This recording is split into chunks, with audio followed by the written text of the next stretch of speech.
अब इसका तात्पर्य समझते हैं। अब इसका मतलब आप लोग समझ रहे हैं ये बात क्यों कही गई है कि आप किसी भी दिशा में चले जाओ, आपका स्वभाव नहीं बदलता। तो कहने का मतलब ये है कि अभी देखिए, अभी तो आप संसार में रह रहे हो तो सोचते हो कि मैं अमेरिका में चला जाऊंगा तो वहाँ पे बड़ा सुकून की ज़िंदगी जीऊँगा। जितने अभी भारत देश के व्यापारी हैं वो सब देश छोड़ रहे हैं।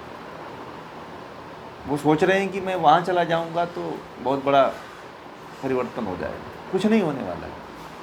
उनका जीने का, उनका कार्य करने की शैली तो वही है ना, चाहे इंडिया में रहें चाहे विदेश में रहें, स्वभाव तो उनका वही है। तो देश बदलने से तो कुछ होगा नहीं। चोर है, चोर जो है भारत में चोरी करता है, वह अमेरिका में चला जाएगा तो क्या वो चोरी छोड़ देगा? वहाँ पे भी जाके चोरी करेगा, थोड़ी बड़ी चोरी करेगा, डॉलर में चोरी करेगा। यहाँ तो पैसे में करता था, रुपए में करता था। ठीक है। कहने का तात्पर्य ये है कि जी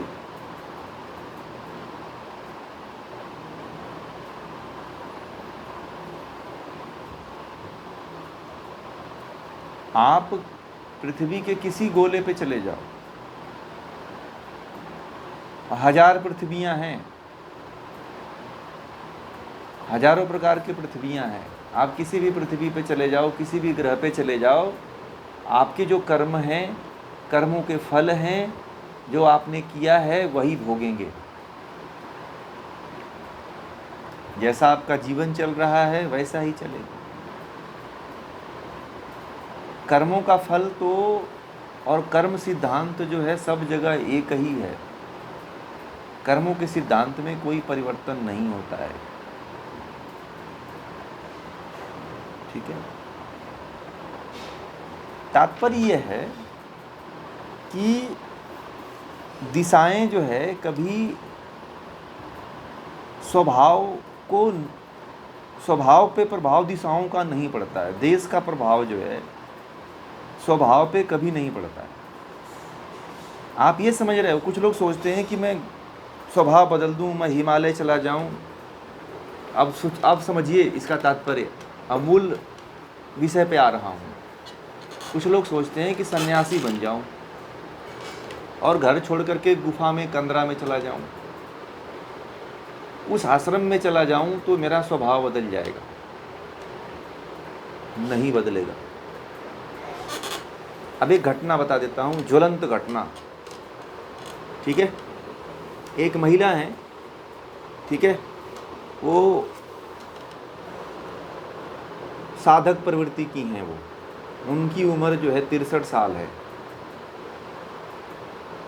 और मेरे संपर्क में थी वो, मेरी वीडियो सुनी थी तो उन्होंने मुझसे बात किया। तो मैंने कहा आप कोर्स करो ना, पहले ज्ञान अर्जित करो। उनके पास रुपए पैसे की कमी नहीं है। इस समय उनका पेंशन आता है 70,000 रुपये। ठीक है।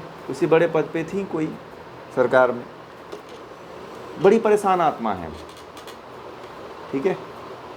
तो परंतु उनका स्वभाव गुस्से वाला है, बहुत तेज गुस्सा करती है, किसी को भी गाली दे देती है, चाहे कोई भी व्यक्ति, उटपटांग बोल देती है, अपशब्द बोल देती है।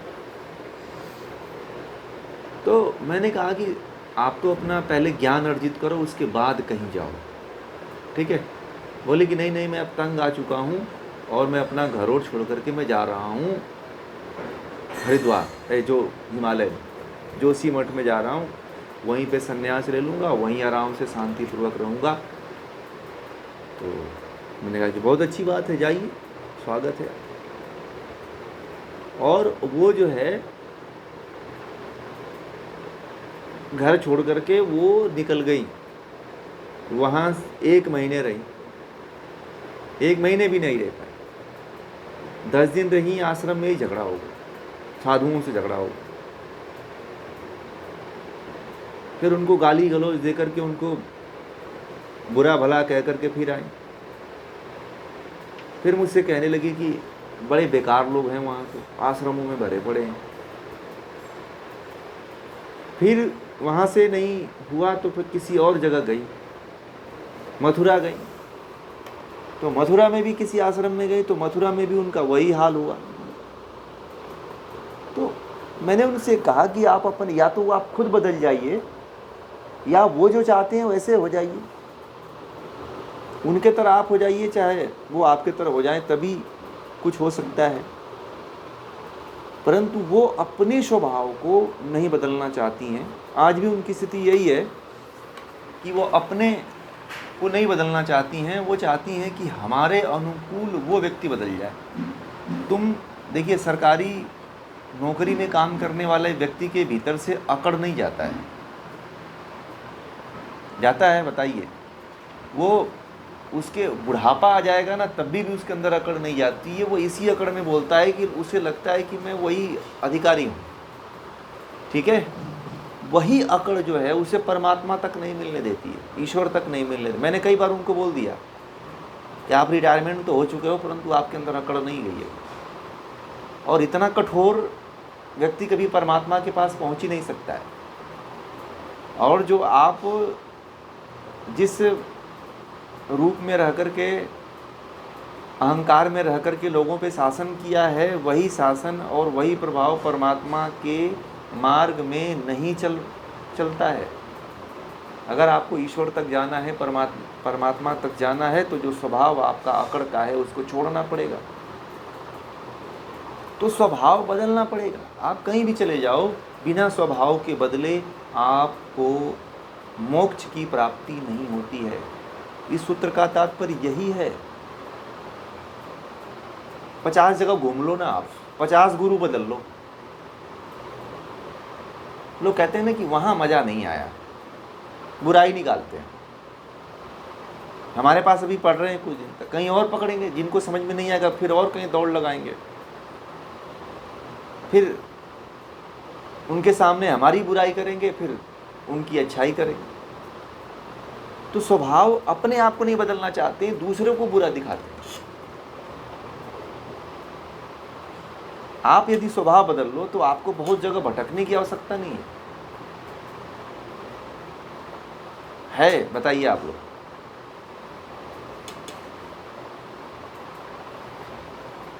स्वभाव यदि आप बदल लो तो बहुत ज़्यादा भटकने की आवश्यकता नहीं है। दुनिया, देश, यहाँ वहाँ कहीं नहीं जाना पड़ेगा आपको। फिर आप अपने आप में पूर्ण हो जाओगे, ठीक है। स्वभाव बदलो आप, ऐसा नहीं है कि स्वभाव नहीं बदला जा सकता।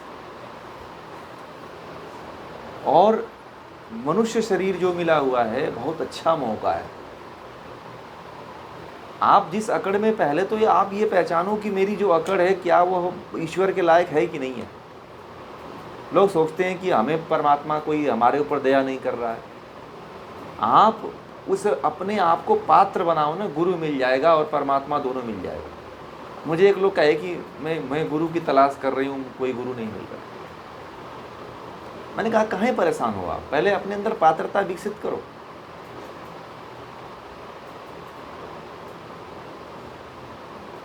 ठीक है,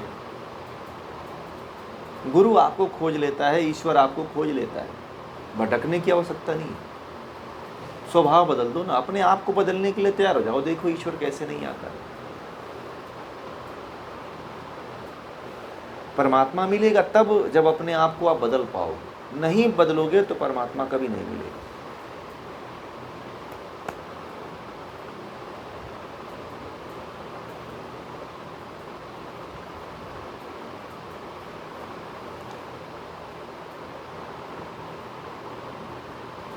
हर समय व्यक्ति को जो है परमात्मा के मार्ग पे चलने के लिए, ईश्वर को प्राप्त करने के लिए, चाहे स्वभाव हो, चाहे किसी भी प्रकार का सौदा करना पड़े, कर लेना चाहिए।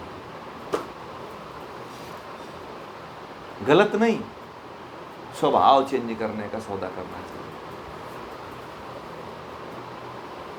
ये नहीं कि परमात्मा के प्राप्ति के मार्ग में आप जा करके भांग पियो और गांजा पियो। कुछ लोग ऐसे पागल हो जाते हैं कि बम भोले का नारा लेकर के खूब मज़े में धुत हैं, नशे में धुत। कहते हैं कि भगवान भोले की प्रसाद है, भगवान को भी बर्बाद करते हैं, बदनाम करते हैं। ठीक है, मज़ा वो लेते हैं, नाम लगा देते हैं भगवान का, समझ रहे हैं कि भोले की प्रसाद है। तो ऐसे गलत रास्ते पे मत जाइए। कीमत यदि अदा करना है तो ज्ञान प्राप्त करिए, ईश्वर तक पहुंचना है तो ज्ञान प्राप्त करिए। किसी अच्छी संगति में जाइए, किसी अच्छे व्यक्ति के साथ रहिए, ज्ञान अर्जित करते रहिए।